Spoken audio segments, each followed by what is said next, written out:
Hello ladies and gentlemen, and welcome back to Georg Mack Plays the Classics. Get back to whipping and jumping, this time as Trevor Belmont in Castlevania 3, Dracula's Curse. Trevor is the forefather of the protagonist of the past titles, Simon. It's up to Trevor to be the first Belmont to defeat Dracula and bring a semblance of peace and stability to the land. In order to do this, there are many legs of stages that must be completed. Controls are back to that of the original. Trevor is armed with the Vampire Killer Whip and can pick up all of the sub-weapons you've come to know and love.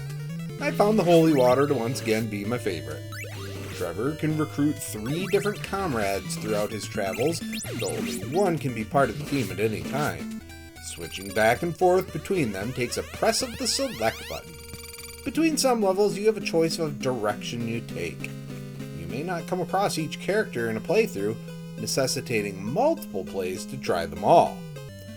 The instruction manual purposely misgenders Sypha as male, but the ending with her present makes it clearer that she is indeed a female, and through further research I found that she becomes Trevor's wife. Found her to be really weak and not fun to play as, so I didn't experience all of her spells. Ghost Pirate Grant Dynasty is fast, doesn't hit very hard.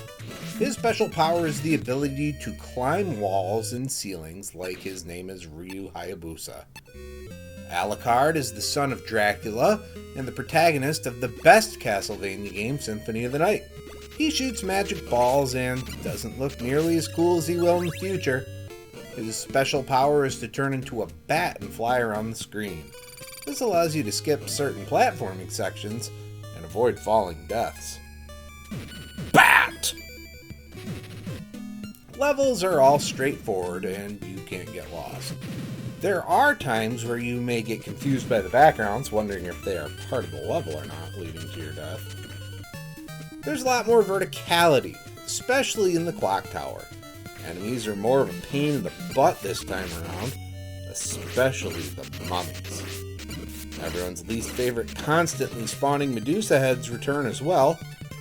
They'll get hit a lot and begin to pray you find a pot roast hidden in the wall.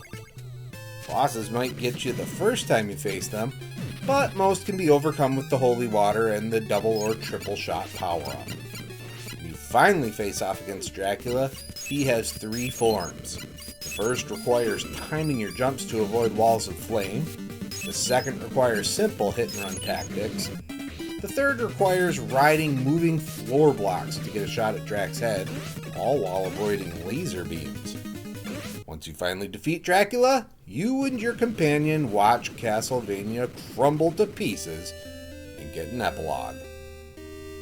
When it comes to grading Castlevania 3 Dracula's Curse on NES, graphics get a 3.0. There's a lot of orange and green.